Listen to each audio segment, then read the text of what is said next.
Back in my day is what every single hockey dad ever has said about how hockey was better back in his day. It's certainly what my dad said all the time about hockey back in his day. He would say ridiculously stereotypical boomer things like, "They don't make them like they used to," or "Peter got his teeth knocked in." He once even said that Mario Lemieux would have scored 250 points in the modern NHL.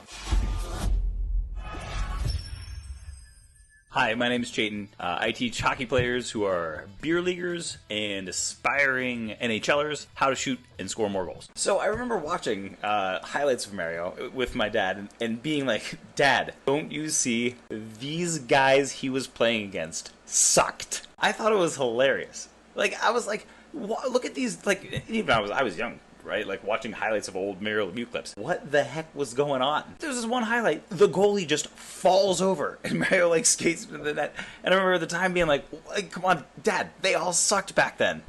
But what I didn't realize was that there was this one little subtle thing that Mario was doing before almost every shot he had. The goalies weren't falling down because they were bad. They were world-class athletes, even then. They were falling down because of this really subtle move that Mario did right before he shot. And once I noticed it on the one goal, I was like astounded at how often he did it on all of his goals. Well, not all of his goals, but how often he did it in general. I call it the wrist flash. And guys are still doing it in the NHL today. But here's what it looked like.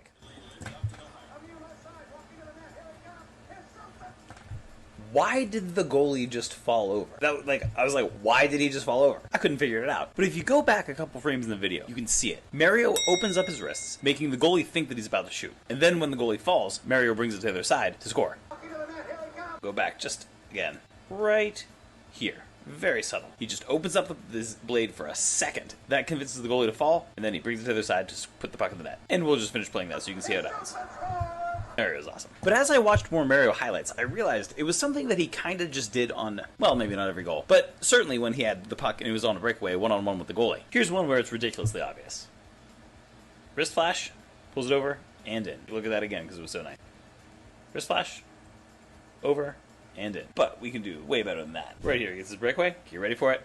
Wrist flash, over, and into the net. He even has the wherewithal to do it on this goal, which I think is one of the best goals of all time. It's through, between the defensemen, wrist flash, pulls it back, goes over to the other side to score the goal. I mean, the number of times I watched these highlights and it was like, wow, he just does this all the time. It is crazy. Like, even just after he's beaten a defenseman, he still is able to have the wherewithal to do it. Right there, wrist flash, over to the other side, and in. Well, at that time it just, he gets kind of lucky. Seeing Mario do the wrist flash was what made me realize that the wrist flash could be such a powerful tool. And when you watch modern players do it, they do a variation that's a lot more subtle.